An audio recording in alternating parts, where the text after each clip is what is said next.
Hey, how's it going, guys? Phil Blazik here. I am the cover artist for a new game we're all very excited about coming out from Axiom RPG Systems. It is Upper Hand Wrestling, a tabletop game, and I'm really excited to talk to you guys about it. And I thought, who better than to bring in but the brains behind the operation himself, Zachariah. Zach, what are you doing? Oh, yeah, Macho Man Randy Savage here, filling in for Zachariah. I also helped in the game's creation in an advisory capacity, mainly so that dirty no-good Hogan could get his hands on it. Zach, are you doing?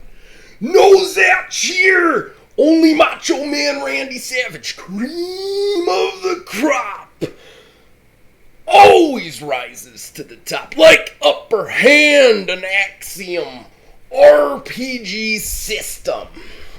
I did not sign up for this. Upper Hand is a fast-paced card system that lets you experience the heart-pounding thrills of being inside the squared circle without taking any bumps yourself. Oh, yeah! It also features an all-play system that allows everyone at the table to not only play a character, but game master others as well, so no one is left out. Dig it? You can pick up your copy at Drive-Thru Games at drivethrurpg.com. The link is on your screen, but don't click the link as we are too poor for hyperlinks. Oh, yeah, yeah. That's great. Oh, yeah. One thing, Zach. Oh, yeah? Macho Man is dead. Oh, no. I have. I was lurking, ready to pounce on the conversation. Terrible. Yeah. I'm going to let you in on a secret. Most of the things we say on this show are terrible. They sound terrible. Yeah, I guess that's true. Though, I kind of, I was going to say, lurking amidst conversations. I'm socially awkward, so, I kind of do that sometimes. At work, when there's, nobody in the store, and we're just kind of talking amongst ourselves about, whatever. I'll just kind of, hang around a conversation and wait for a chance to jump in. It's just, objectively, thinking about it is wow, I really am just a weird motherfucker. Yeah, I mean, we are weird motherfuckers. That's why we do this and only get 23 views, and we've still been doing it for almost 3 years. Hey, but, you know what? But fine. I've definitely done that, where you're not in a conversation, and you're just slowly creeping in because you hear something you really want to say something about, and you're I'm gonna wait for a moment, then I'm gonna say a joke, even though I don't belong here. And then one of two things happens. Either you are embraced or shunned as a whole. And why are you even here? And you just kind of see yourself out. There's no greater accomplishment than everybody laughs at your, run-by joke. But there's no greater shame than when you, say it and you're the only one who's ha ha, am I right? Am I right? I'm not right. I'm going to go. Or maybe I'm right. I don't know. Maybe you just don't want me here. That's maybe fine. I'm right. Maybe I'm saying things you don't want to hear. When that happens, I want to leave not just the group and the conversation, but the entire vicinity. I just want to go. I want to leave the planet. On par. Yeah. That's on par with the awkward, you're walking down the street and you think somebody's waving at you and you do the wave and then you realize it's somebody behind you. They don't know who you are.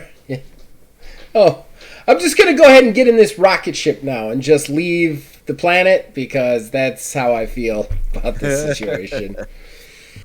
Time to get your fix.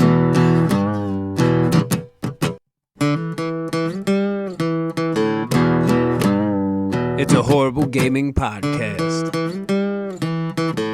It's not good, it's not great. Horrible gaming podcast. It's not even what you would call fair. It's really not that good.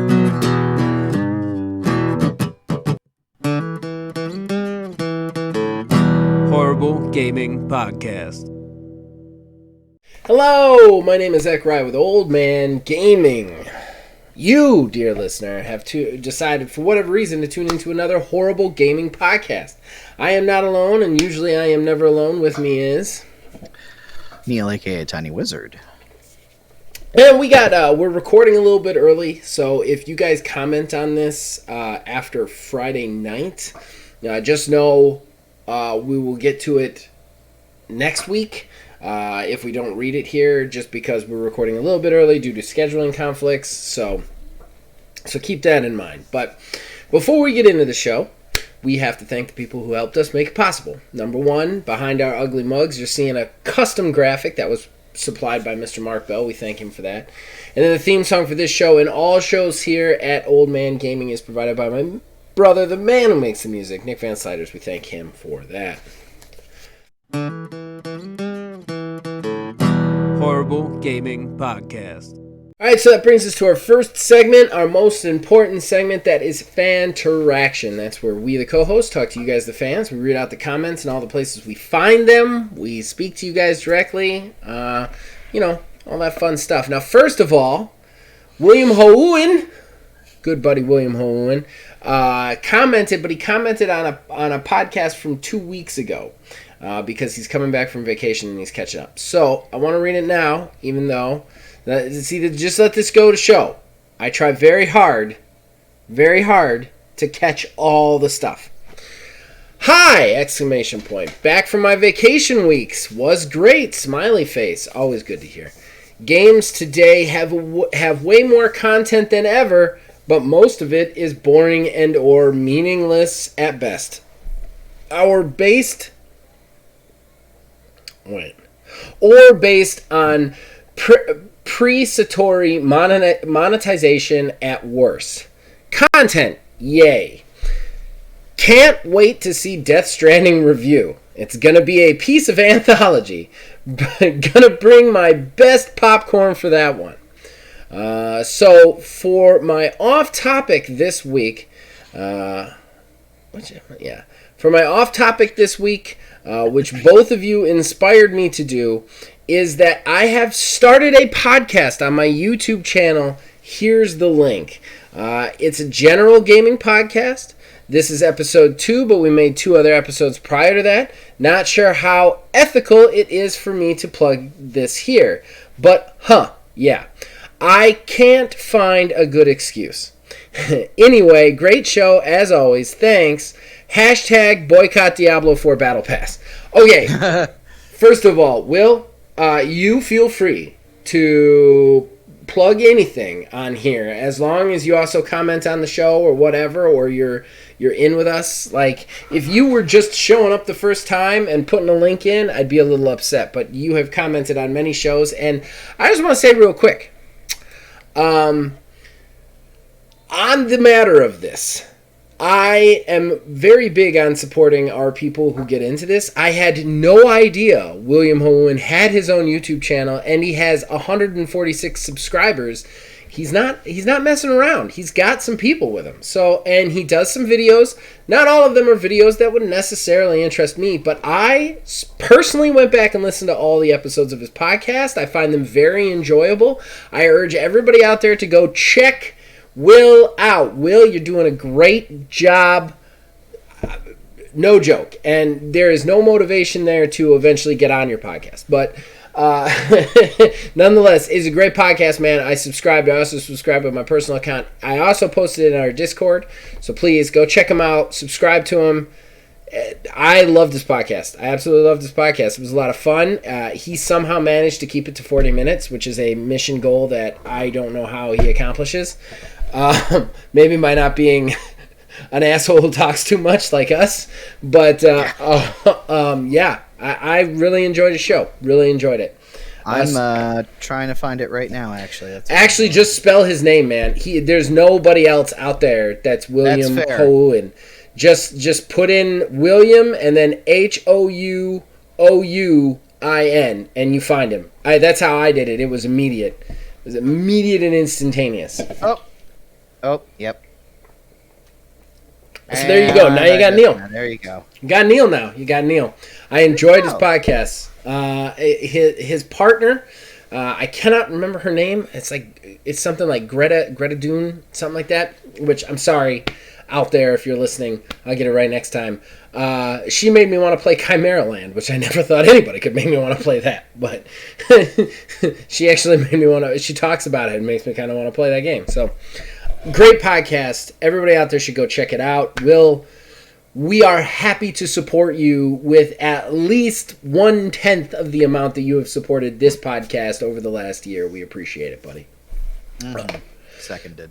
So now, moving on to the comments from last week's episode. Am I on the right one? Newest first. Yeah. All right, so let's get into it. First, Bloody Nose, new commenter. Now, this guy is a cool dude. He also has his own YouTube channel. Go check it out. He just does clips and live plays of other stuff. He's fun. He's a fun dude. I've watched a few of his clips, commented on him a couple of times. Bloody Nose says he actually timestamps his comments, which, holy crap, it was that's new. 32 minutes, agreed, kind of nervous about it, so much potential. He is referring to Dead Island 2.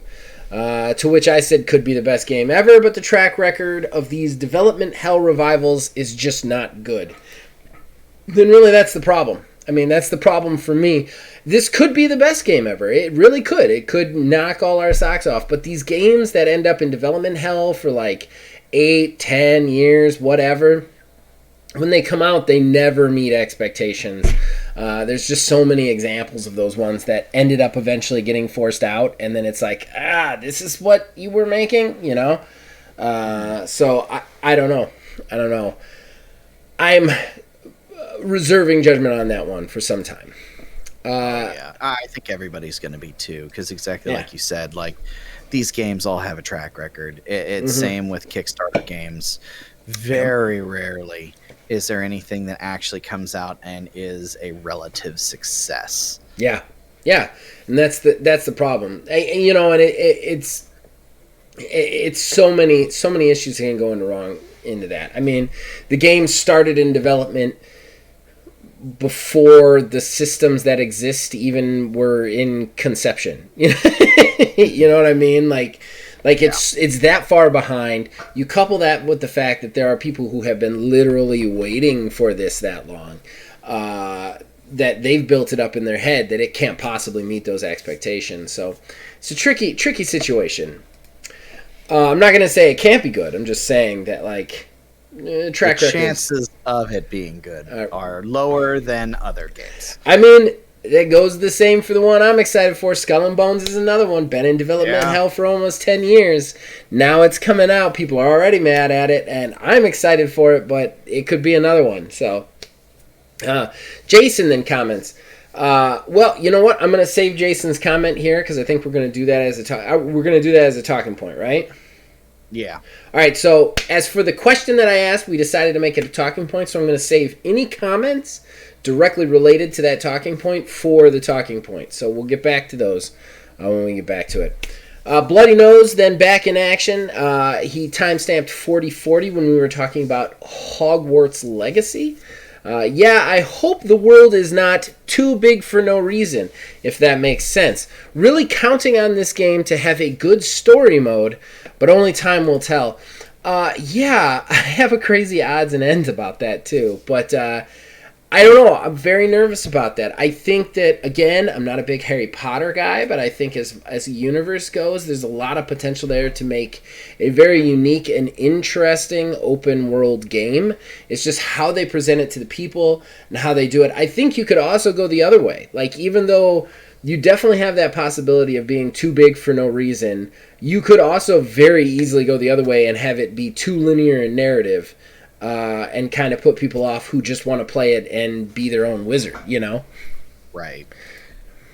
I guess that is an aspect of that conversation that we had, the open world versus narrative, that we didn't really focus too much on. Yeah. Is where the line is between those two things that try to mesh. But I mean, I guess that's something, it's so nebulous, you can't really put your finger on exactly what it is that is it's very hard. The line. and you know, we have discussed in the last couple of weeks since that talking point a lot of how much content is too much content, and that sort of thing. And I tend to completely understand what you're saying, Bloody Nose, with the possibility of something being too big for no reason.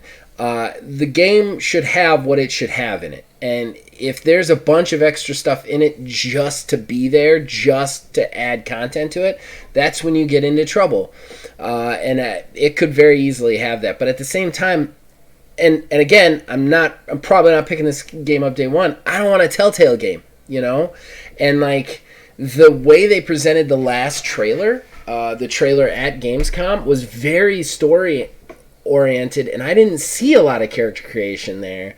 I almost felt like you were kind of locked into either a brother or a sister combo without any character creation. Like, I mean, correct me if I'm wrong, I may be completely off base here, but if you're going to make a game in this kind of universe, you're going to make it open world, you're going to make it take place way before Harry Potter even exists, wouldn't it be much cooler to just allow you to create your character and play in that world the way you want to, you know? Yeah, I don't know, what would you prefer out of this? Because I know you're on the other side of the spectrum of this. Yeah, well, that's the thing, though, is I do want a story to be told, but at the same time, like you said, like that is... It's kind of like how Pokemon was back in the day. Like, you wanted to be your own trainer and, you know, go off and do your own thing. Sure, you want that story to be there. You want that quest to follow. Mm-hmm. But at the same time, you also want to have agency over where you go and what you do and everything like that.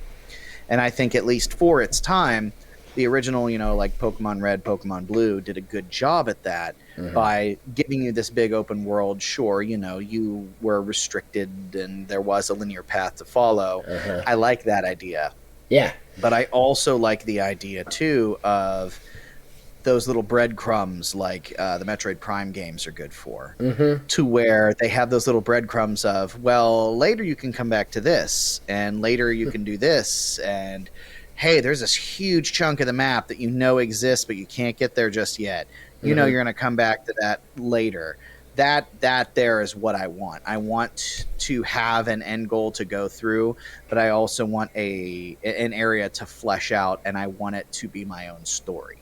Because there's nothing necessarily... It's like you're not playing Harry Potter. You're not playing anybody but your own dude, basically. You know, what I would like... So, everything they've announced for this game, it does obviously have a story. There is some level of heavy story in it. It also says that you're playing a kid who is in their 5th year of the 7-year school, which seems a little dumb to me too. And this is just me, but if you were to say to me, what would get you to play a Harry Potter game, even though you're not into Harry Potter, I would be like, let me create a character, let me start him in year 1, let me take him all the way through the 7 years, let me but get sorted, depending on the character that I actually create. Like, let me do the character creation kind of like Outer Worlds, like define all the stats, and those somehow give you your sorting hat shit, and then have the story be different for each of the different houses in each different year. And then don't make it an epic thing. Don't make a big epic like save the world from demons or save the world from Voldemort or anything like that sort of thing. Just let me play a kid in the school from point A to point B. That's what will get my blood turning. And I almost feel like everything I've seen, they're doing a little bit too much to this for that. You know, they're doing too much. They don't need to do this much. It's already there, you know? Yeah. Okay, to continue. If you guys are wondering why we're being loquacious, it's because, again, we are recording just 5 days after we recorded the last one. There hasn't been a ton of news, so we're taking our time. Asylum66 then jumps in. He says, world premiere comment. Yeah. I did name the last episode. Did you see the name of the last episode? Yes, I did. Yeah, I was proud of that one. I chuckled to myself when I came up with it. So he goes, world premiere comment. I'm glad I started watching Gamescom late and got to fast forward. Proud to say I watched it in less than 10 minutes. Hold the applause. That's what I should have done, man. I should have just fast forwarding through shit. I'm not going to lie. About halfway through, I started cleaning my house and just kind of turned up the volume a little bit and let it on. And if I started to hear something that got interesting to me, it's one of the reasons I didn't see the Dead Island trailer, because it's just not interesting to me other than the fact that they're making it. You know what I mean? So, like, yeah. But yeah, it was rough. It was rough in my opinion. William Hoon. Hi. Old and Cranky is my favorite Zach persona. Bring it on. I have yet to begin to Old and Cranky. Well, seems nothing from Gamescom really excites me. Oh well, just started Stardew Valley, and I do enjoy it more than I thought I would. Smiley face. Which you know that if you listen to his podcast. Just saying. Thanks for the show. Hashtag, is hot dog a sandwich? That's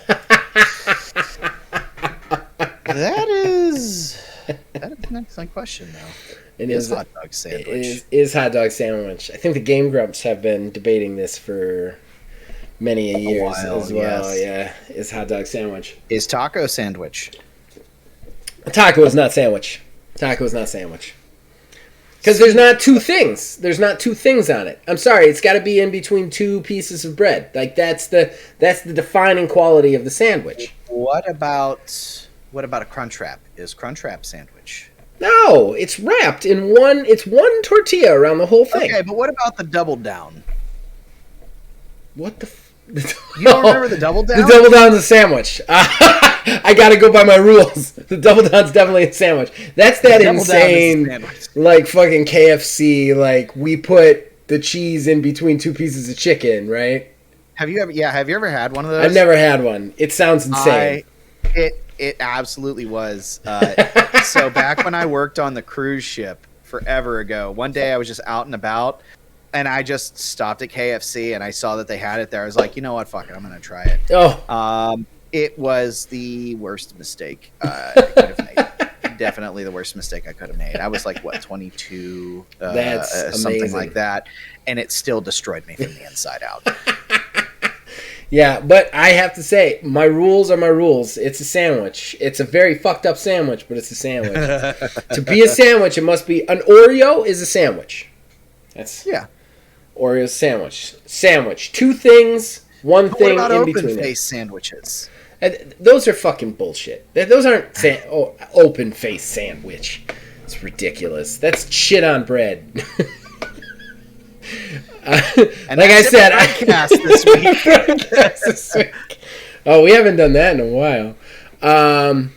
We had a whole episode where we like talked about bread for like 5 minutes, didn't we? I feel like there was cake. The whole there was cake. The whole cake. Yes, I remember the cake. The running bit of the cake. All right, Asylum then talks about his perfect game, which again we're going to put that in the talking point. Then we continue with Asylum 66. Make me proud, Neil. Dead Space is one of my top 10 favorite video games. Well, favorite games. Zach is just talking about a horror game made him angry.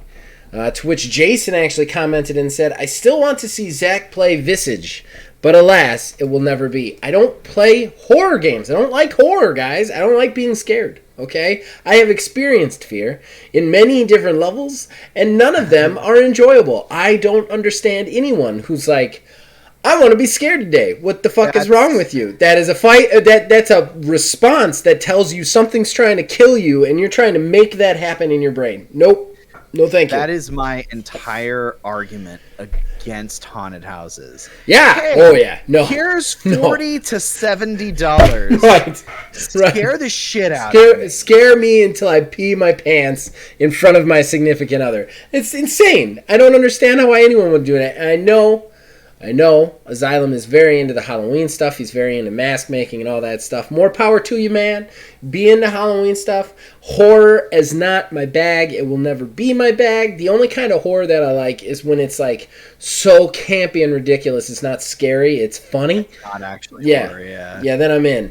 But other than that, like, no, I don't want that shit. I don't want that shit. So, but that being said, I don't have anything against Dead Space. It's not my game. It's Callisto Protocol, Protocol. I don't know why I said Protocol. Callisto Protocol, and then I said Callisto. Oh my god, I can't say anything. The Callisto Protocol. The Callisto Protocol. Is for that Dead Space. It's like that game, right? One of those Mass Effects. Okay, so yeah, it's just not my game. It's not my type of game. I don't have anything against it. I saw it. There's nothing in that game that is for me. Not one piece of it. Jason then continues, Killer Clowns is very much a product of its time. Mid to late 80s / early 90s horror comedy, and it's great. I don't much care for PvP games, though, sadly. I've got to be honest, I've seen Killer Clowns, weirdly enough. It's just a thing that came around because I do enjoy watching shitty movies every so often just to make fun of them. And Killer Clowns was definitely one of them. Killer Clowns is a fucked up movie, to say the least. Again, I don't know how this is going to translate into any sort of tail end for this game whatsoever. Go ahead. No, I was just going to say, it was because, if I remember correctly, it's the same people who did the Friday the 13th game, right? I thought, no, because, well, maybe. I know they're working on Texas Chainsaw Massacre, but I don't know. I remember that's like the whole reason the Friday the 13th game got shut down is like a lot of people like started to come around on it and started to like enjoy it and stream it and everything. But like their entire roadmap and everything got upended just strictly due to rights. Yep. Yeah, that's exactly right. And the whole thing got destroyed and the whole game got stopped just strictly because of rights. Because they had rights and then they lost their rights and then that was that. They couldn't get them back and they basically had to shut the whole game down because of it. Yeah. Which is hilarious to me that they're now doing two more movie games like that. Like, you would think you'd learn your lesson, just make your own shit up, but whatever. Then finally, Jason, that Resident Evil reboot attempt was awful. Also, casting Gorilla Boy as Wesker is one of the most what the fuck casting choices I have ever seen. I don't know. I never watched it. I did not get around to watching the reboot movie. Okay. Because, like, I own the entire Resident Evil movie collection strictly because those movies were, like, so bad. They're great. Yeah. It's the same reason why I'm trying to get all the Fast and the Furious movies. They're just like, You know, but I stay away from zombie movies. I don't like zombies. I think we're inundated with them everywhere. There are only two things with zombies in them that I like really enjoy off the top of my head. And that is, you know, the Left 4 Dead / Back 4 Blood series and State of Decay 2. But I enjoy those games not necessarily for the zombies. It's for the interesting systems in the game itself that keep me coming back. So I tend to stay away from zombies, guys. I'm sorry, I'm just not a zombie guy. So Resident Evil was never big for me. I watched my brother beat 2. That's about it. Never really got into any of those games, and those movies look dumb. The minute I saw her, like, slow motion, jump kicking, skinless dog in midair, I was like, no. I got nothing there. Nothing. Nothing there. I'm sure. A fraction. I'm sure. But that's it. That was it for me. I was like, no, I'm good. I don't need to watch any of those. I'm good. I will say Lord Raptor is another zombie that I will always have all my money in. I don't know what that is. Darkstalkers. He's a zombie in Darkstalkers. He's fucking awesome. He's like an ex-heavy metal guy, and he's a zombie, and I forget he throws his bones out at people and turns them into buzzsaw and stuff. Oh, I love Lord Raptor. Lord Raptor was my character, man. I loved Lord Raptor. So yeah, he's the only other zombie I abide. All right, so that's it for fan attraction. Like I said, the comments referring to perfect game, we're going to read them out in our talking point, and then we're going to talk about it, because that's what our talking point's going to be. So we'll be right back with that. Horrible Gaming Podcast.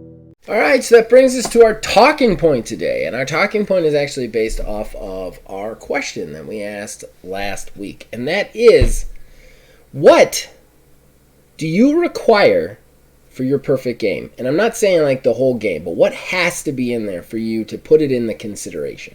I mean, let's face it, Game of the Year awards are coming up, and I'm not talking about Keeley's Fuckfest. I'm talking about the Horrible Game Awards right here. The fucking real ones. The trench in the real ones. Ours. That's right. They're coming up. I'm going to probably start talking to people about who wants to be involved in the committee this year. I'm going to switch up some personnel for that. That's for sure. Yeah, we only have 3 months left in consideration. I didn't even think about that. God, this year is flown by. You know what's super fucked up, man? Is last year we didn't consider anything in November. We didn't? I don't I knew so. December was out. December was 100% out. You know what? But we cut it off at the end of November. Because of the timing of when voting and stuff. Because we had to do voting. Like, I was thinking about it. I'm like, there are like 2 or 3 big releases coming in November that might not even make the cut for us. Because like Skull and Bones is in there. Sonic Frontiers is in there. And then there's one other one I think that's in there. And well, I don't know that we'll be able to consider it. Because last year we cut everybody off at like November 1st. I want to say. I think I remember that. We can actually, I'm sure we can. Because we released the Horrible Game Awards in the second year, usually the second or third week of December.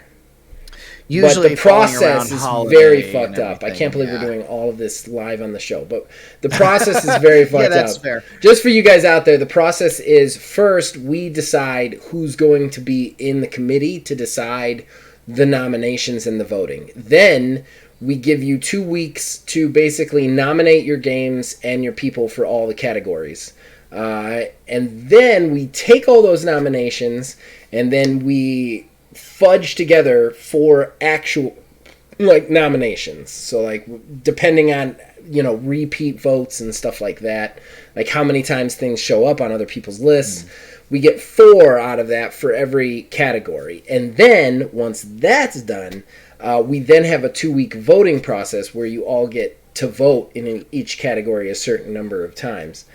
Then we've got to record the fucking thing, which anybody on the committee has the right to actually record a segment to actually present one of the awards. So it's a very involved process that takes basically 2 or 3 months. And even the recording is like 2 or 3 weeks because we have to line up schedules over the course of as many days as we can. Sometimes before actual podcasts, sometimes finishing with one person, letting somebody else know that it's your turn now. It's your turn. Come on in. Yeah. Doing that again. Yeah, it's a mess. Oh, God. It's almost that time of the year again. I always forget about it. And this is what, the third year this is the third year that we're going to... Jesus. This will be the 3rd annual Horrible Game Awards. 3 years we've been doing this shit. This will be the 4th. Well, I mean, in my official capacity, at least. Yeah, it'll be your 3rd one. I think it'll be my... Well, no, because you were part of the first one, if I recall correctly. I think I was part of the first one, but... I don't know. I got to count them. I'll have to count them. I'll have to, look them up and count them in the break. But we actually have to get to the talking point here. We haven't even talked about the talking point. So, what goes into... What's your requirements for best game? And we had a couple comments here. I want to get to those first. Asylum66 said, perfect game. Somehow the game has a great spot AI-generated cutscenes to give me a completely custom story-driven game. The best of true open-world and story-driven games. So almost like procedurally generated story based on what you're doing. And then Jason has a huge one.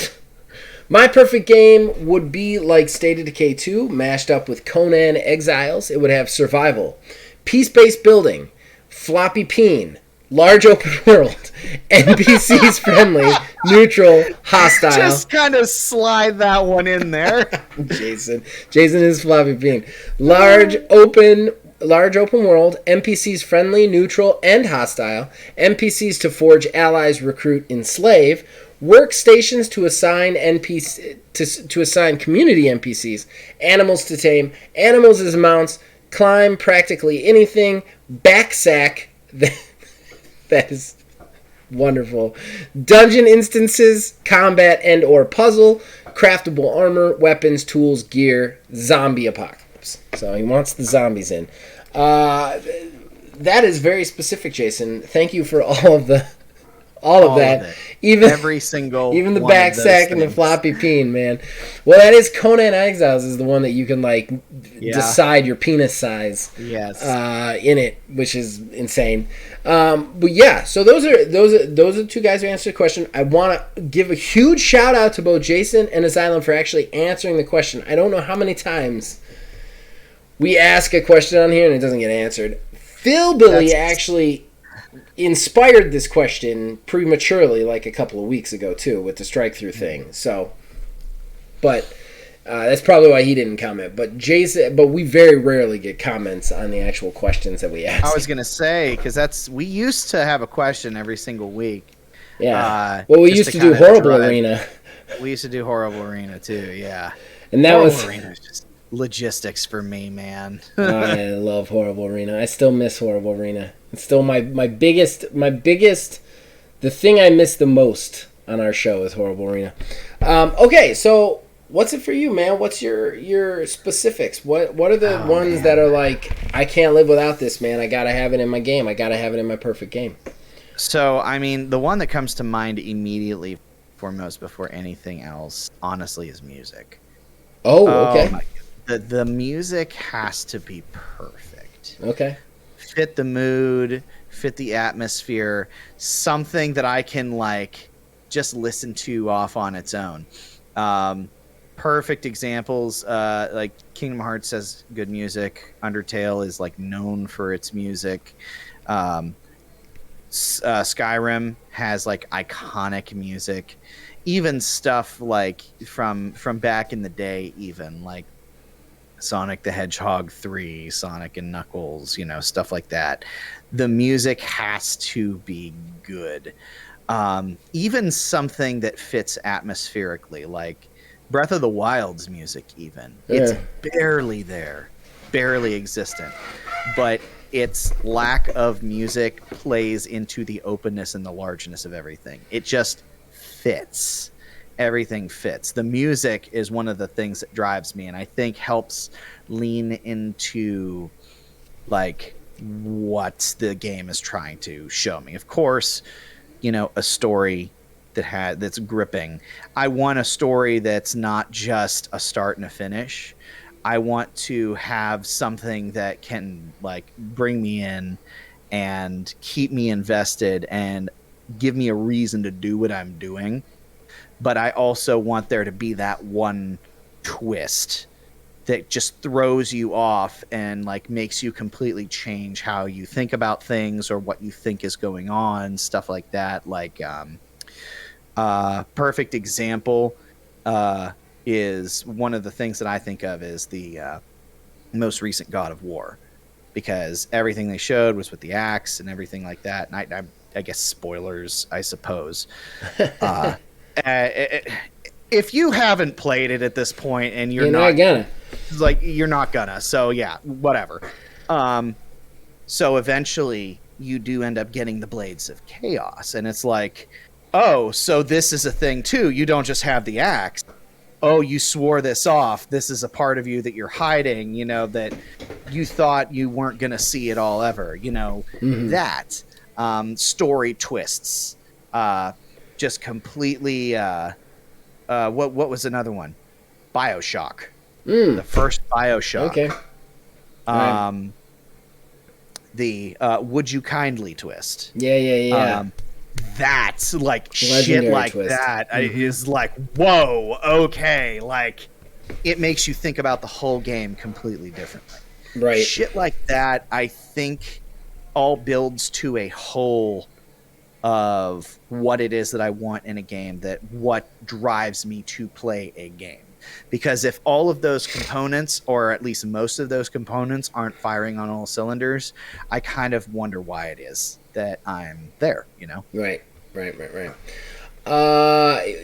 Speaking on yours first, music, great one. I wouldn't have said that right off the bat, but music has become such an integral part of like how I game lately. I look up a lot of soundtracks after the fact just to listen to them. Sifu, Streets of Rage 4, the TMNT soundtrack, Midnight Fight Express, just phenomenal soundtracks that just go perfectly with the essence of the game, you know. And Sifu's one.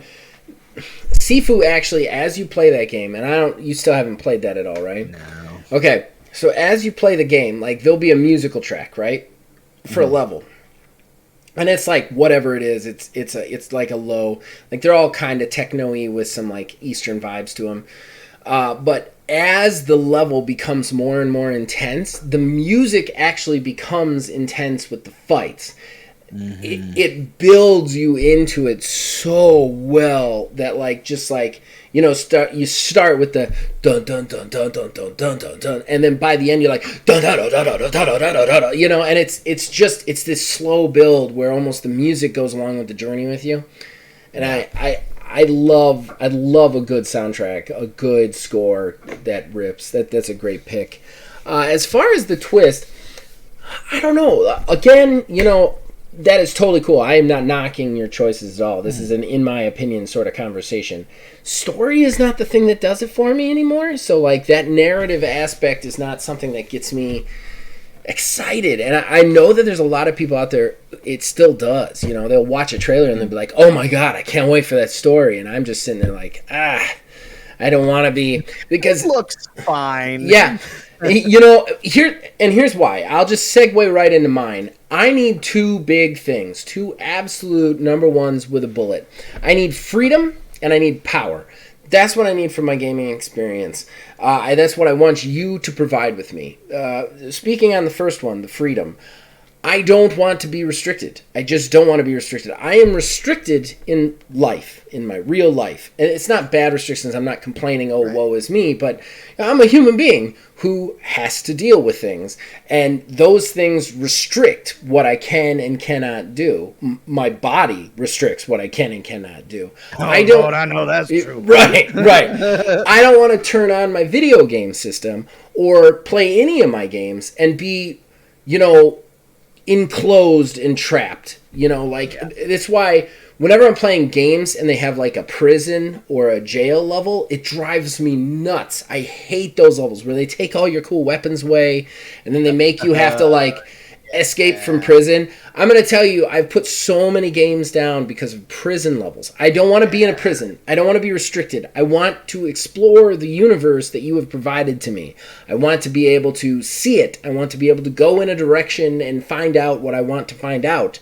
And I don't want to be restricted. So I want freedom. That's why everybody's so upset with Skull and Bones, right? Because you can't walk on land. But, like, for me, I'm not looking at it that way. I'm looking at it like I get to build my boat the way I want to, and then I just get to sail in a direction and just find what's out there as a pirate, you know, and that's really exciting to me, which brings me to the next part of it, which is the power fantasy. Gaming, people need to remember, gaming is a power fantasy. Even the games that are the most toughest, that just utterly destroy you, like Dark Souls and stuff, you're not playing that for being destroyed. You're playing it for the one that you win. And then that's the power fantasy. That's the feeling of like, I did a thing I shouldn't be able to do. You know, that's that power fantasy. So I want that freedom and I want that power. And like for me, narrative-driven, single-player, linear stories take both those things away. You don't have the power to change your fate, and you don't have the freedom to go anywhere. Like, that right there takes me out of it a little bit. So anytime I see the characters, you know, or the story, I'm like, I don't want to do this. I did this when I was young. And I'm not taking anything away from those games. They're great games. I'm not insulting them. I don't want anybody to think I am. I played through 3 of the 4 Uncharted, and I think they're some of the best stories you'll ever see in a video game. Max Payne 1 and 2. Some of the greatest stories you'll ever see in video games. Again, though, now it's like I don't want to be part of a visual novel. I want to make the story myself. Because of that, I don't need long-winded stories. I don't need an overarching story. Have me have just have a ton of little small stories in different areas that I get to choose what I'm doing. And then let me just play it until I'm bored of it. You know what I mean? And that's what really goes into my perfect game. Give me the ability to create whatever character I want, put me in a world, put me in a sandbox, define the rules that I have to play by, but then let me do whatever I want with those rules. And that gets me excited. No Man's Sky, State of Decay 2, stuff that just kind of lets you, here you go. How are you going to do this? You know? Yeah. I don't know. Those are my 2 biggest factors, I think, for a perfect game. It's funny you bring up the power fantasy thing because it was the worst entry in the series. Well, one of the worst entries in the series, I guess. But Fable 3 had this really unique idea, and I remember reading an article about it when the game was still in development. I have so many problems with that game.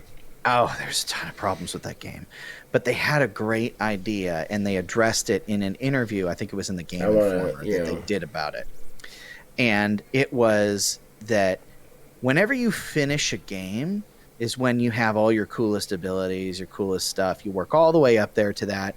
And then it's like, okay, so you get to use all that stuff like once in a big battle, and then you're done, and the credits roll. It purposely made it so that you got 90% of your best stuff halfway through the game. So that way you could actually use that stuff. Now, of course, it wasn't implemented very well. No. I mean, anyone who's played Fable 3 knows how much of a wreck that game was. Just make Fable 2 with multiplayer. Just do that and you're done, man. You're done with the... Yeah. It was rough, but I mean, it was such a great idea. It was a bad implementation, but like you said with the power fantasy thing, like that, they were playing into that for part of that, and they kind of let you do that. Yeah, the thing that I kind of enjoyed, that was a nice blend of, so here's an open world, here's a thing you got to do, and then go do the thing. Now, of course, like I said, it was a really bad implementation of it. That's why Fable 2 is the superior Fable game out of all of them, honestly, in my opinion. But even Fable 2, it was the same thing. It's like, hey, you're a legendary hero. Go do the hero thing. Or you're a legendary villain. Who gives a shit? Mm-hmm. The world is yours. Go do the things. There's an end. Do the end. Make a wish. Bring a dog back if you want. Do whatever you want to do. And that there was like a good blend for me. That game is one of those games that like they don't make them like that anymore sort of situation, because it had so many of those good things that I enjoyed and was a nice blend of the, hey, here's some rules, go do the thing. Yeah. And this is also a single player primarily narrative story. Go ahead. I mean, I want some co-op in there. It doesn't have to be an MMO. Just like, let me play with my friends. You know what I mean? It had it, but it really sucked. Yeah. Well, are we talking about Fable 3 or 2? 2. 2, yeah. 2 had shitty multiplayer. 3 had great multiplayer, and the game just was terrible. The game sucked, exactly. It was like they took all the like soul out of the second one. Right. I still have like a small theory that Fable 3 was rushed. In some capacity, because like the leveling was just reduced, that weird like chest room thing that you did. Like it wasn't even like leveling, it was like collecting an artifact. You didn't even get to loot anymore. All the weapons were just one weapons, and all of these things they like spoke as they were like features, but when I was looking at it, I was like, these are ways to streamline it so that you can get it out faster. Like they're ways to take out the more complicated systems of your game.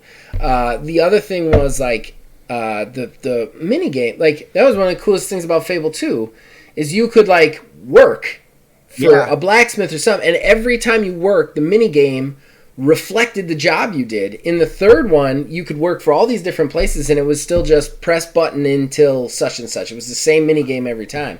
And I know that's silly, but just having that different mini game for the different jobs just showed the thought put into the world. If they the things that they should have done with 3 is they should have taken the multiplayer from 3, the ability to own like actual property, like because you could own stores and certain houses in 2, but you couldn't really rent them out, whereas you could be a landlord in 3. If you had added that system in the multiplayer and just added that to 2, you would have had probably a near perfect game there. I do want to speak to the power fantasy in a couple of games that are recent. Breath of the Wild is one that gives you the abilities right up front. Yeah. And don't get me wrong, there's still plenty of collecting and leveling up to do. But right off the bat, they're like, you have everything that you need to beat the main bad guy right now. You can collect more to make yourself more powerful, but you can go do it if you want. The other game I've been playing recently, which I was very surprised to enjoy as much as I have been enjoying it, is Immortals Phoenix Rising, the Ubisoft, quote unquote knockoff of Breath of the Wild. I actually kind of like it better than Breath of the Wild. Not gonna lie, guys. It's very strange. It's like Breath of the Wild on crack, and I love that about it. Because I felt like Breath of the Wild needed a lot more crack cocaine. Like, that's what it needed. More cocaine! That's what it needed. It needed more frantic fighting, a better fighting system. It needed more, like, crazy story. And I know I'm not a huge story guy, but, like, Breath of the Wild was just so straight null the whole way. And that was nice. It was a very chill, mellow experience, kind of. But one of the things I don't like about Breath of the Wild is whenever I was in a fight, I never felt that power. I felt I always am about to die. So this thing is going to kill me. Like or when you go into the snowy peaks and then all of a sudden you're freezing to death. Or you go into the hot part and all of a sudden you're burning to death. And I never really felt that, like, those were the moments where I'm like, I just want to go up here and talk to Gorons. I don't want to, like, figure out the special way that you allow me to walk around with the lava. I just want to go talk to the Gorons. Don't get me wrong. I understand why that game did it. I'm not necessarily knocking it, but those are the kind of restrictions that drive me nuts. Whereas Immortals doesn't do that. You can go into any biome. Here you go, man. Go do it. Get crazy with it. Go have some really crazy DBZ fight type things with all the characters, and shit's always exploding in that game. But, like, I don't know, there's just something about that. There's certain restrictions in certain areas that I don't love, I want that power fantasy, and I want that freedom. That's what I'm looking for. But I understand the power fantasy. I do like the idea of getting everything that you're supposed to have right off the bat. I don't know why more games don't do that. Yeah, because that's one thing that it's like playing Breath of the Wild and then comparing it to, like, Zelda in that regard. What you inevitably wind up with is you get to an area in the older Zeldas and, straight up, longtime players know there's going to be items that you're looking for in particular. And then you're going to get into an area that you see a lot of these, like, weird symbols or weird areas that you can't get through. And at that point, it's like, well, there's going to be, in this dungeon that I'm in, there's going to be some special item. And you're going to have to go get the item. And then, once you get the item, you're going to have to use that item in some way to beat the boss of the dungeon. Zelda's very linear other than Breath of the Wild. It was very cut and dry with that. And then, you have Breath of the Wild. In that first plateau area, it's like, okay, find out all the shit. Yeah. These are all the things. All things. You're ever get a basic working of it. You're really not going to get much of anything else with it outside of, like, some leveling up if you want to level that up and make it, work a little bit better in a different way. Yeah. But, like, outside of that, all right, you're done, man. Go roam around. Go do your thing. Yeah, I almost feel like looter shooters with build systems, like Borderlands or Outriders, I would have enjoyed better if I never had to level, because I can't count the irritating thing of like once every time I level, like going in and like putting a point in, it just stops the flow. Like whereas, like if I could just like, if you just balance that whole game to be for me at top level, and then just let me build my character right in the beginning, and then let me take it in, I would have enjoyed it a lot better. Because then I'm just looking for loot, and I'm just looking for loot for my build. Like, cool. I don't have to keep throwing guns out when they don't work anymore as well and stuff like that. Like, that level-based system stuff is just, for video games, I think it's kind of old hat in some ways. But that kind of did with Tiny Tina's, because especially playing split screen with it, that's one thing that I eventually started to do was I would just like, I'm not like constantly dying or anything. I mean, I had a relatively broken build, so I could kind of do whatever I wanted. Mhm. So what I would do is every like 3 levels or so, I'd like, okay, well, let's go in and assign points and get some new abilities and stuff like that. yeah, I don't know. I mean, I think that Gearbox would not look as good of a company if that's what they did, because the game always falls apart when you get to the max level. Because they can't balance for shit. But still, like, if you could balance that and just make it that way, I would enjoy that so much better. Just say, here's my build. Okay, you're done. Go. Go find stuff, you know? It would be so much cooler. All right, we're at 50 minutes. You want to jump into odds and ends? You said it was going to be a short episode. I said it might be. Might That's be. fair. That's fair. Yeah, let's go ahead and get into these odds and ends. All right.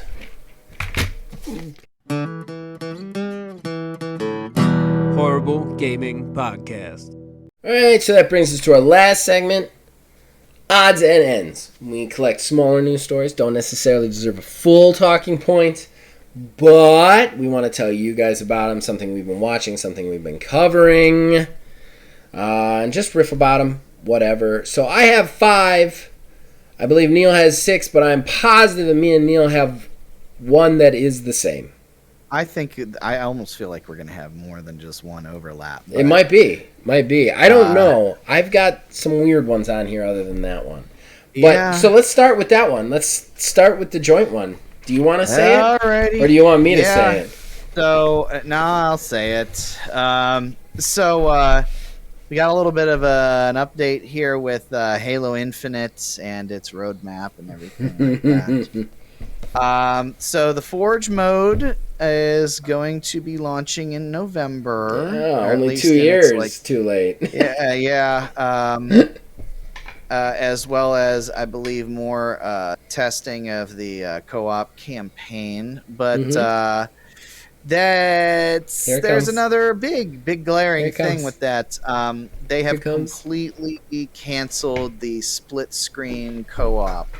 Yep. For the campaign of Halo Infinite. Yeah, nobody needs that thing that everybody has loved in every game that they requested so much that was in 5 and it wasn't really in 5. That thing that they wanted so bad. The reason for co-op, really, in the first place. But no, you're going to give us online co-op and then say fuck off. It's the main reason with Halo 5 that like Kayla and I had gone through. We played all the Halo games before you and I did Halo Infinite Road. It played through all the campaigns, and it's the main reason why we did not go ahead and do Halo 5, because it does not have a split screen function. We have to have 2 separate Xboxes, which we could now technically do, but we would have to have 2 Xboxes with 2 TVs next to each other in the house for us to be able to do a co-op campaign. Yep. It is not offered in any other way, shape, or form, which is very unfortunate, because that was a huge thing when they introduced it. And everybody wanted it in 5, and they said that they couldn't do it in 5 because they didn't want to cut into the graphical fidelity and everything like this. But whenever Halo Infinite was with the Xbox Series X, they were like, you know what, this time around we're going to have the horsepower behind it. We might be able to get this to work. I mean, they weren't like 100%, no matter what, it's going to happen by gum. but they very much were like, yeah, we'll see, maybe. And we did see, and we saw that we will not see. So yeah, no split screen co-op. The Halo story has been a story of one company treading water. Like, to me, it has been since the beginning. It's like two steps forward, one step back every fucking time they say anything for the last year. It's like, oh, well, you're getting this, but you're not getting this. You're getting this, but you're not getting this. Okay, you're getting the multiplayer, but the story's not coming until December. All right, you're getting the story, but you're not getting Forge. All right, you're getting the story, but you're not getting co-op. You're getting Forge, but not the split screen co-op. Like, it's like every fucking thing we hear about this game, they slowly have to backpedal. They slowly have to pour more water out while water's coming out without fixing the fucking hole in the first place.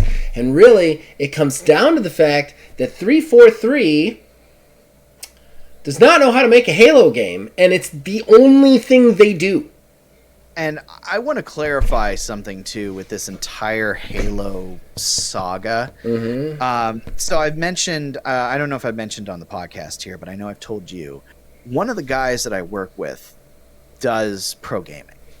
Okay. Like, he goes to the main Halo tournaments. In fact, he's going to be going to, I think he said he's going to Orlando. It's this month, actually, now. Okay. To play in official Halo tournaments. He has done so. Kansas City. He's traveled across the country for this. This guy actually has a Halo gold necklace with energy swords. Like, he is in it. He is about it. And I've talked to him about this too. And even within like the pro community and everything like that, they're not super stoked about how the entire situation has been handled. In fact, we were talking about this roadmap thing, he and I, briefly today, and he and I were in a bit of agreement that, you know, I feel like this game, had they just taken a whole nother year, granted it would have launched way later than they would have had originally planned. They would have had, you know, extra damage control they would have had to go through for delaying it that long. But I feel like the damage control for that would have been worth it in the end, because the quality of the product would have been fine. Yeah. But we are now in this situation to where, like you said, it's always one step forward, two steps back. Yep. Maybe in another month they'll take two steps forward and make up that little bit for one time, but And then they'll take it back. They'll take it back again. It's been a whole ordeal. I mean, I don't loathe the game, but there's a reason why I haven't played it in nearly a year. Yeah, and I think that, like, it's 343, guys. It really is. Their one and only job is to make Halo games, and they haven't made a good Halo game. And yeah, I know a lot of you guys are going to say 4. I can assure you I played 4. It was not a good game. I'm sorry. It was not a good game. Neil might fight me on this. It was not a good game. It was absolute torture to listen to the monologuing of these insane alien creatures that they came up with, and the crazy mental abuse that Cortana suddenly puts your character through. No, 4 sucked. It sucked. There has not been a good Halo game since ODST, and that's I don't know if I liked Reach. I'm not gonna lie. I know you didn't like Reach. I had some problems with Reach too. I know you had problems with Reach. I think that's one of our best seasons of Halo Infinite War. Well, I mean, because there's a whole episode where I'm just stuck in that room, just yelling about it while you're completing the level, and I'm just like, nope. Why would you put a jetpack here? So that the other player could get out? No, fuck no. You put him back at a checkpoint where he can't move. Yeah. I had some problems with those games. Nonetheless, the Reach, from what you told me, 343 kind of redid a bunch of stuff in that. Yeah, and that was the weirdest thing, because the Reach I was playing was a 343 Reach. It wasn't Bungie's Reach. So, yeah, they did this really weird thing that back when Bungie had made it, that's when the whole sale went through. the keys to the kingdom were passed over from Bungie to 343, Right. and they started playtesting stuff and changing stuff up. Don't get me wrong, like the bones of everything were still there from what Bungie had made, but it was all those little tiny details that, for me as somebody who played it under the Bungie version, like it wasn't that massive of a change. Right. But it's an entirely different game for somebody who never played it back when Bungie was in control. Yeah, I don't know. There's just something about it that I have not enjoyed one 343 Halo game. And honestly, I think one of the big problems is 343 has been trying to make a Bungie Halo game since they got it, and that's the problem. They're not just making a new Halo game. Like, they were tasked with doing something impossible, which is take this established franchise made by these very certain group of people and make a story exactly like that, but not that, and continue it. Like, there's just no way to do that. And while I think that 343 has been really lazy at times, there's been a lot of times where it's like, what have you been doing for this long? I still feel like 343 should stop trying to make a Halo game that... Hell, they should stop making Halo games. That's what they should... Number one, with a bullet, don't let 343 make any more Halo games. I'm not even saying shut them down. Just let them make something new, because they don't know what the fuck they're doing with Halo. Let them make something original, and maybe it'll come back good. Or at least, if you're going to let them do a Halo game, let them do something original in the Halo universe. And Microsoft, stop making Master Chief games. It's done. Like, the story has been done multiple times now. Like, there's got to be an end at some point. There just has to be. You can't keep bringing these people back. It's franchise fatigue, you know? For me, I don't want to hear any more stories about Master Chief. When does this fucking guy ever get his end? Like, even death. Let the fucking guy die, man. He's so tired. Like, I don't want to see this anymore. It's just, like, I love John Wick. There will be a point where I don't want to watch John Wick movies anymore, because I want them to be over. I want John Wick to, as my wife put it, buy a new dog and get over his dead wife. Like, that's what I want too. I want resolution for the character. You get this franchise fatigue, and Master Chief is way past where John Wick is. He's 3 things past where John Wick is, and we're still making shit about him. Let the dude be done. Let him be done. Okay, so I got 4 now. You got 5? Yes. Why don't you go ahead with 1? All right, this one's kind of short, sweet, to the point. Facebook is shutting down its Facebook gaming app. I heard about this. It's not on my odds and ends. You didn't see it. Yeah, for the blatantly obvious reason that they just can't compete with Twitch. This is a real problem, ladies and gentlemen. A real problem. We had Mixer, which was a competition for Twitch. That shut down. When that shut down, they had the option to either go to Twitch and negotiate new contracts, or go to Facebook Gaming. Because Facebook Gaming was basically, when it shut down, Facebook Gaming was purchasing Mixer to then use it as part of their software. So basically they had the choice to go to Facebook Gaming or just leave and go negotiate with Twitch. But then Facebook Gaming never really used it, never really gained traction.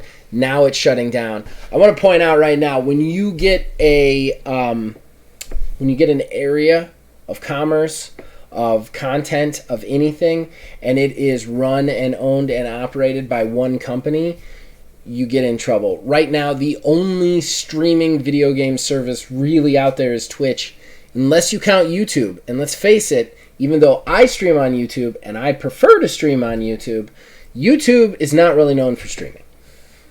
No, and that's what I think the only reason why YouTube gaming has the YouTube streaming and everything has stuck around, because of it being YouTube that just happens to also have a gaming division. Yeah. It didn't work with Facebook because it was 2 totally different things. It's like, social media and, cat pictures and memes and shit. And by the way, we also have, Facebook gaming, whereas YouTube, it's all about video content, but it's just squirreled off here off to the side and like, oh yeah, here's the gaming part of it. It can I think- survive as a part of something whole, not like its own separate thing that I think somebody else just Facebook owns. gaming had a real chance. It's just I don't think Facebook did the right things with them, because putting that stuff in people's social media stuff so that you could just click on it and go right into their stream is really cool. And Facebook gaming was do that, but they wouldn't push it forward enough to really get the people going. They didn't, like, nobody even really, unless you were a gamer, you didn't know what Facebook gaming was, and that was the problem. Whereas everybody knows what Twitch is. Everybody does, you know? Okay, so one of mine. Yeah, go ahead. So this is real big. I hinted at it earlier. I don't know if that was on camera or off camera, but Konami is actually going to be showing off a game at TGS, which has gotten people a-buzzing. During this show, though, the person that is going to be presenting the announcement is this specific Japanese voice actor who has worked on the 3 previous Suikoden games. So, the theory is Suikoden is returning. Now, if you are not an old crappy fuck like I am, you probably don't know what Suikoden was. The last Suikoden game was on PlayStation 2, I believe, Suikoden 3, which was an awesome game. And the coolest thing about it, it's JRPG, kinda, turn-based fighting.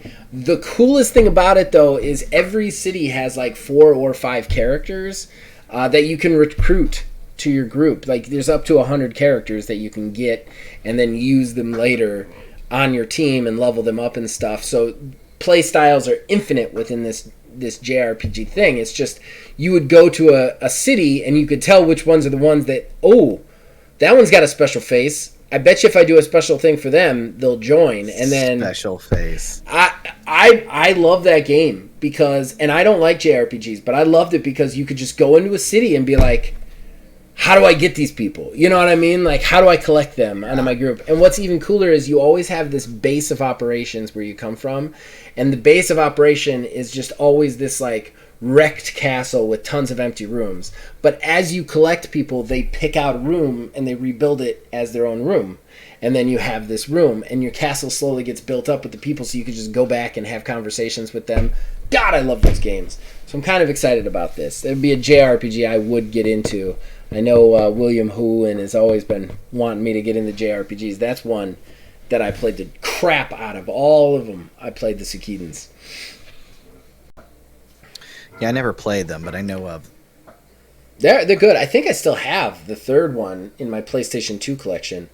I don't know if my PlayStation 2 still works. I don't have an HDMI connector for it, but I still have it.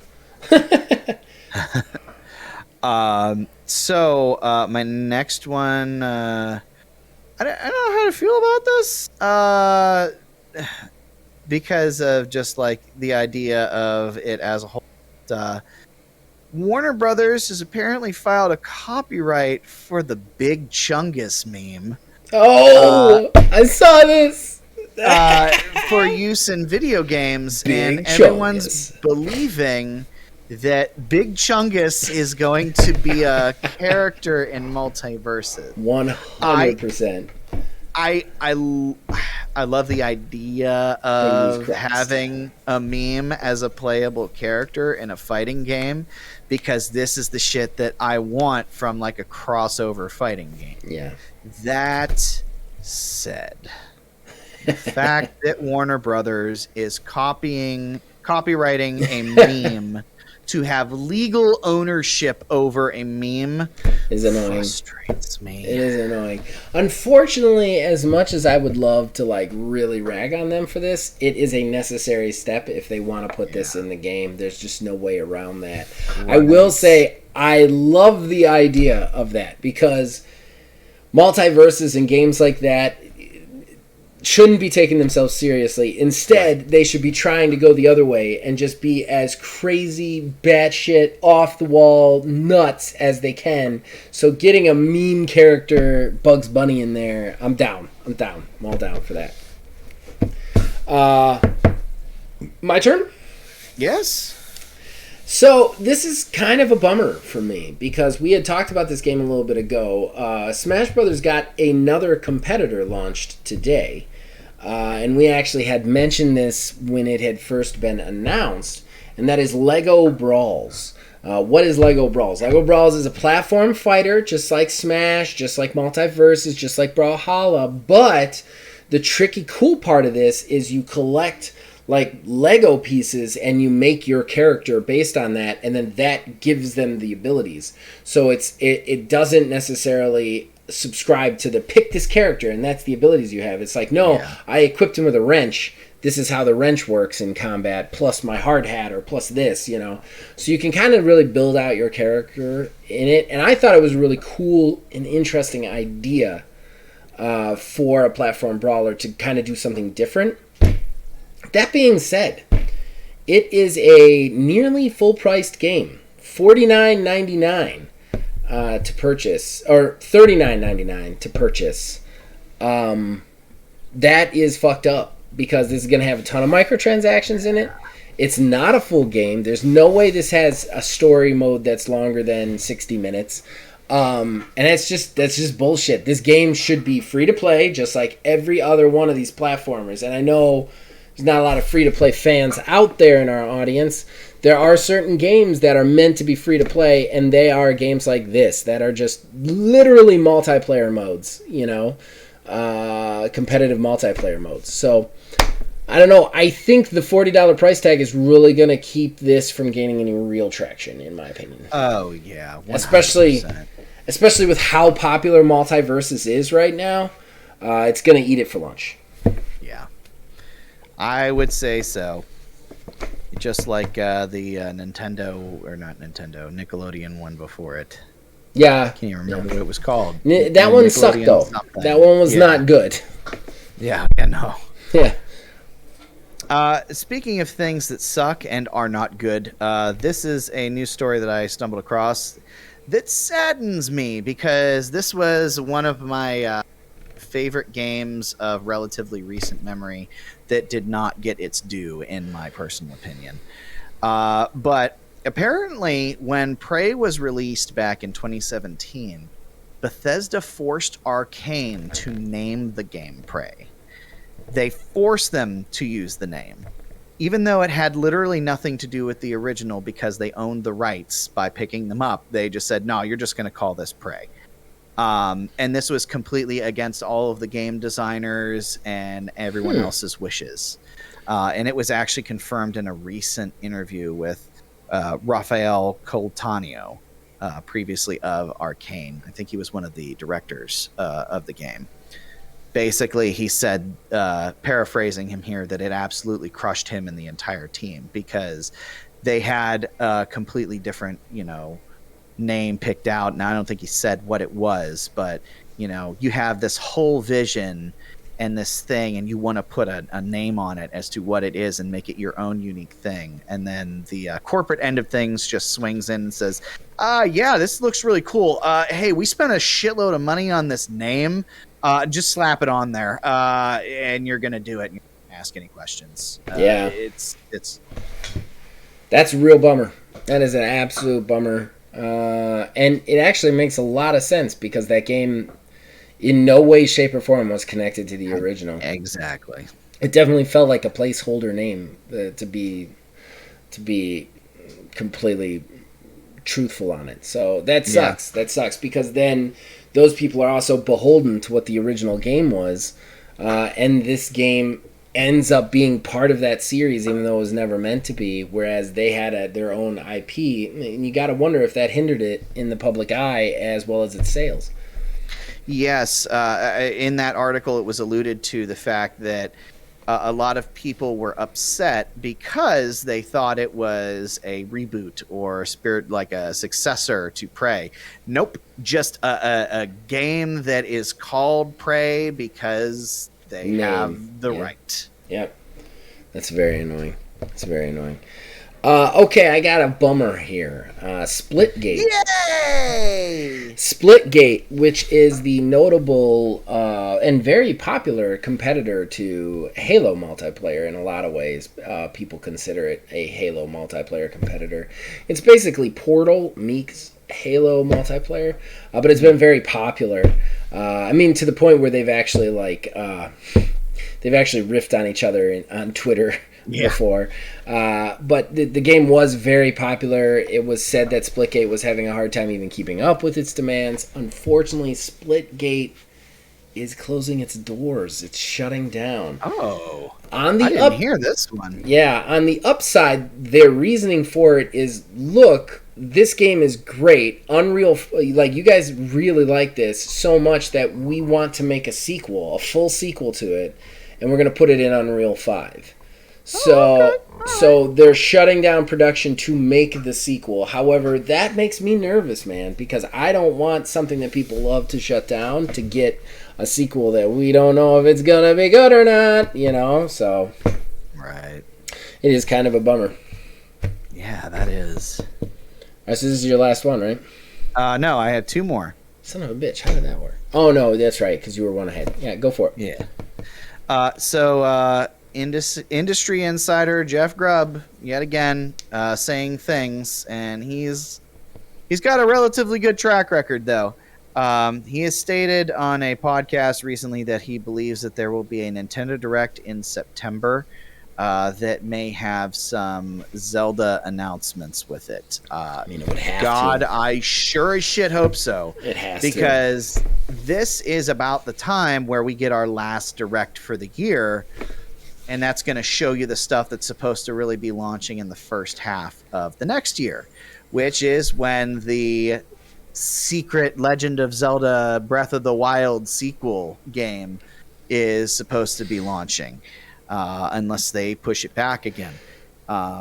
That's the were thing. It rumors was to- announced for February, if I recall correctly. I can't remember. Yeah, and we still remember, folks. We still don't know what it's actually called. So I think that is my biggest issue with this right now. Is just I have to call it a stupid ass name. I think we're definitely hearing about Breath of the Wild at the next We Direct. have to. Well, no, yeah, we're gonna hear it. The problem is what that news is, because it's one of two newses. One of those newses is, hey, here's a bunch of new footage from the new game coming up, and here's the title. Or, you know what the other one is? I'm sorry, The we're still solo- working on it. Dude walking out in front gonna- of a gray screen. We're gonna need some Hello. more time. Do you want another Skyward Sword remake? Like, yeah, like that's what I think we're gonna get. Well, I mean, there this was particular rumor juncture. that he had mentioned about ports for Twilight Princess and why am I blanking? Wind Waker coming to the Switch. Yeah. I mean, I'd be okay with those, just because those are more well received than Skyward Sword was. Yeah. And not being sold as a, hey, you know, you want the thing, we're not going to get it to you. No. But here's the lesser version of it. Here's the one that you never wanted and don't like. Like That that was the biggest worst. thing. It was the That was worst the biggest announcement thing with ever. that. It's the Because worst we announcement wanted ever. the Breath of the Wild sequel information, and he straight up said, I'm not going to give you what you want here today. I'm going to give you something else. But instead, here's this kept game pointing- that no one was like, please remake this. And even was like, hey, you see the stamina gauge here? That looks familiar. That's going to be in that game that I'm not going to tell you about. Yeah. I got a sneaking suspicion we ain't seeing that game till real late next year, if at all. So It's entirely possible. just saying, we have not seen enough of it. But okay, so my final one is a funny one. It's also a very Okay. confusing one. But Okay. apparently, you can go to IHOP and you can get specific IHOP meals. I do not know what the exact meals are that are based off of video games. Stop. What? Not I'm even looking kidding. at IHOP's website. There is right something now. called the International House of Pancakes Bank, which you can now connect to your Xbox account. which actually you can unlock rewards from playing video games to buy pancakes with. Right now. And then to promote this, IHOP is like, here's the 4s of 5 pancake meal. Like, that's literally what they're doing, which is hysterical to me. So, yeah. So, number one funny thing, you can play Xbox video games and then buy pancakes with the achievements. And number two, those pancakes are named after the video games you just played. Man, Come on, it's hysterical. You can't write this stuff. Stranger than fiction. You want a crazy narrative twist? There it is. You know what? You're right. It was IHOP the whole time. It was IHOP the whole time. What the fuck? Yeah. Why? Yeah. I don't understand why. I love IHOP too. The IHOP in Streetsboro closed down, and now there's no IHOPs near me. But I'm trying to remember IHOP. where that one even was. It was in front of the Walmart, the newer Walmart, next to the Sonic. Right before 14 turns into the highway. I didn't even know there was one there. There was one there. It's long. not there anymore. It's gone. It's gone. It's sad. God. Me and Melissa ate there a few times. They got real shitty on service, so I guess I get it. But so that's my last one, man. You got one more, and then we can. All right, we can I be got done. another one, and I got my last. This one's a weird one. This is doozy. Yay, weird one, send them. I love it. So, so something super weird happened with somebody's first gen iPad. Okay. Online. So this story originated from Twitter. All right. This individual tried to open the Netflix app on his first gen iPad. It was running iOS 5.1.1. Okay. So why am I even talking about Yeah, this is weird. I don't. When they We're going on a tried journey. to run Netflix on this, they got a Wii Shop error message on their iPad saying that the disc was no longer supported and to go read down Netflix from the Wii Shop. I, reading this, thought What? there's no way that this is humanly possible. There's no way. Like, this is somebody What? who did some stupid shit and there's going to be no physical evidence. The Twitter user is at FCBun with 2 N's, shared pictures of his iPad with proof. Now, since this story got popular on Twitter, people have gone who happen to have first-gen iPads with that Right. same operating system and tried to do that. Some people had success with it, but at a point in time in this, it had been fixed to where it now just shows that the device is no longer supported. So somehow, somewhere along the way, probably on Netflix's back end, they somehow got a default Wii error message confused with the old iPad device That's crazy. signature when they That's logged in, and it crazy. showed the Wii error message on the iPad. Wow, that is a weird one. That is a weird one, man. Stranger than fiction, right there. Netflix is a crappy company, though. They're gonna be dead soon. Oh yeah, they've not been doing great. They've not been doing great. No. Like I've said before, once Cobra Kai ends and Yeah. freaking Yeah. Stranger Things is gone, Yeah. I don't know what I'm gonna do with as their price continually goes up and they keep getting, goes they're up like and they're like the average. Sony of streaming services. They just they're doing everything wrong and blaming everybody else for it. Like they're just awful. They're the worst. I would have dropped them forever ago, but my wife wants it. So, and what she wants, we have. So that is the way that goes. But I fucking hate Netflix.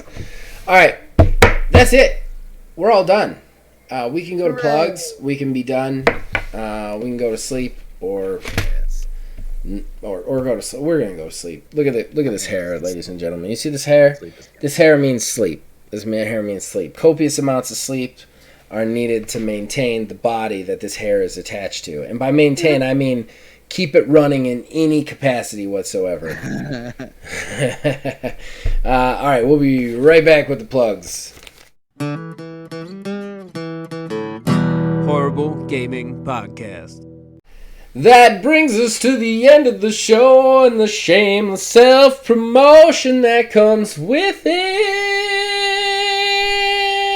Before I throw to Neil, I do want to say Neil had a really good idea for possibly our next show. Oh, shit. I If we forgot don't to talk have about news. God damn it. I don't know who the fuck is still listening to this at this point, but if you are still listening to this, Neil, why don't you tell everybody your idea for potentially the next show? Okay, so providing that we don't have any sort of like major massive news things break, I have recently discovered AI image generators. If you don't know what AI image generators are, basically it's like a search engine for the imagination. So you can just take a bunch of phrases or words and jam them together, and an AI scours the internet for images that may relate to what it is that you're saying and jumbles them all together to what it thinks that you are talking about or what might, sort of resemble what it is that you're searching for. So what we plan on doing, it's going to be very Now visual. you.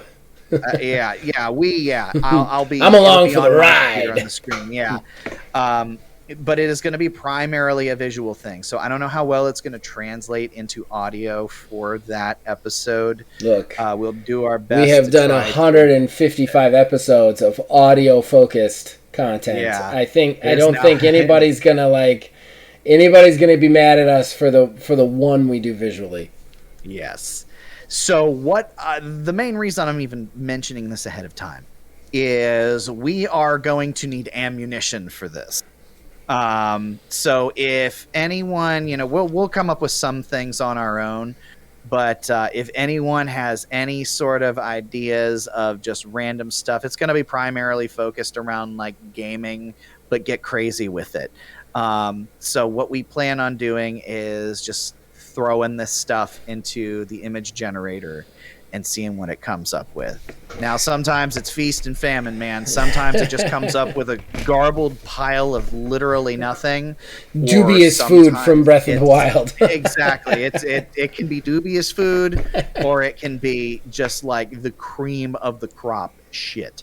So if anybody has any sort of ideas or suggestions that you want to see thrown into an image generator, go ahead and put it in the comments for this episode. And then, like I said, if like some crazy ass shit breaks, like we may just push this off to another week. But as it stands right now, this is what we're leaning towards doing. Yeah. If you put something in the comments and we don't use it next week, we will remember the comments that you put in and we will use them when we do use it. I just don't know because TGS comes up here soon, and so does. And there's also going to be an Ubisoft Forward where they announce a new Assassin's Creed. Obviously, not a huge deal for everybody who listens, but I don't know that that's worth a talking point. But nonetheless, there could be some stuff in this month happen that we need to cover. Or, I'm sorry, in the next 5 days. But if nothing happens, then we are going to do this zaniness and see how it works out. Do you have anything special you want to plug there, sir? You know what? Yeah, just because it's super fresh in my mind, because we just recorded one of the recent episodes of UHW.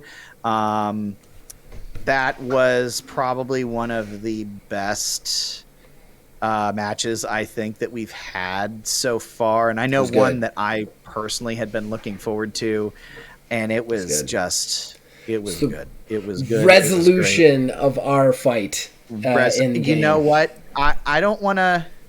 I don't know. I wouldn't say resolution. I don't know if I would say resolution. I wouldn't say resolution either. I wouldn't say resolution. Hey, we don't have enough wrestlers for us not to fight again. But, yeah. So yeah. So there you go. Definitely check that out. That won't be up for another 2. It's gonna be a while. 3 weeks. It'll be 3 weeks that goes up. So yeah. So it'll be a little bit. And then we might end up taking a small break between show 3 and show 4, being that we do 4-episode shows. So like, just because we've gotten a little bit behind on our recording schedule, I'd like to get ahead by a bunch of episodes again before we start releasing them. So, and really, the show that we're working on right now, show 3, is kind of our pay-per-view because all the titles are being defended, all the rivalries are getting resolved, that sort of thing. So yeah. So hey, I'm excited. I'm excited to wrap this bad boy up. And then please check that out. You can check that out on Axiom LLC's YouTube channel on Saturdays. But you can also check out it here on Thursdays following that Saturday if you want to wait for that. As far as other plugs, I guess I gotta plug it. I'm reviewing Death Stranding. It's already out as you're listening to this. It came out yesterday if you're listening, 2 days ago if you're watching, on Monday. I don't think I'm going to get a lot of views on it, or I'm going to get a ton of views and they're all going to be hate watches. I don't know. We'll see. We'll see. Because it was the hardest review I have ever done in the 100+ reviews that I've done for this channel so far. It was the absolute hardest review I have ever done or had to do. So I guess I got to plug that. I don't know that there's anything else to plug. Yes, there is. What?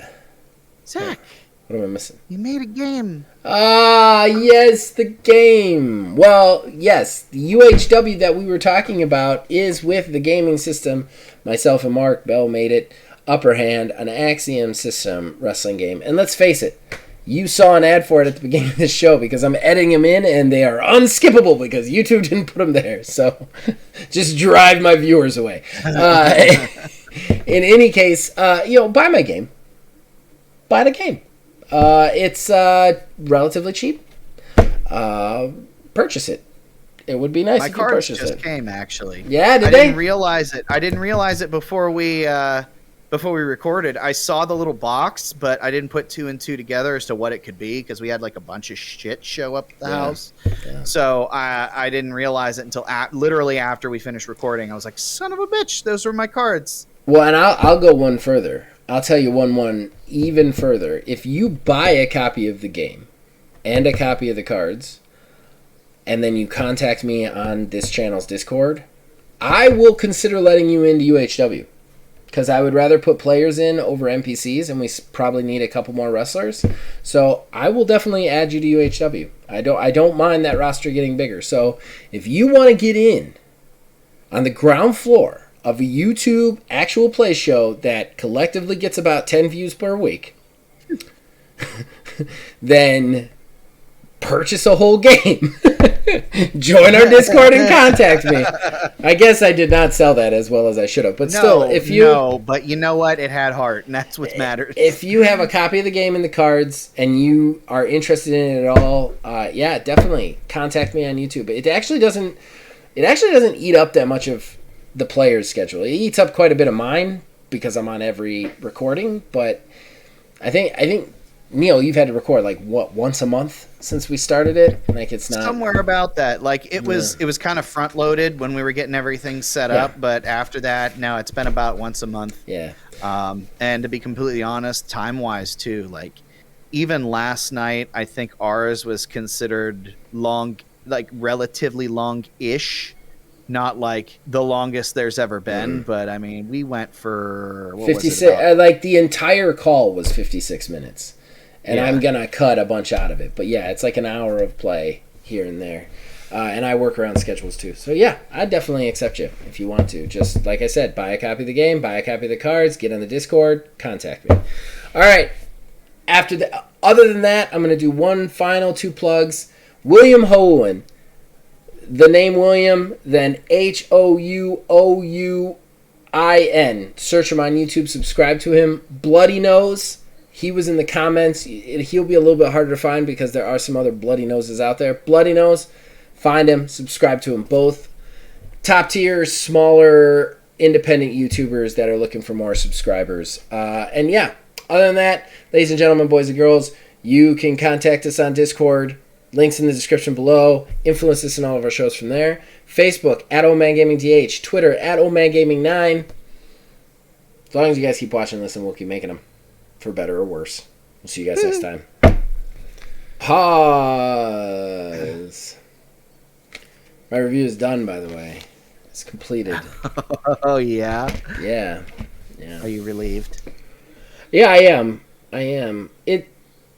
It's tough. It's real tough, because if that game was made by any other human being on the planet, I would think it was one of the greatest games ever made. Because they wouldn't have put all that stupid-ass fucking story in there. Yeah. Like, the game itself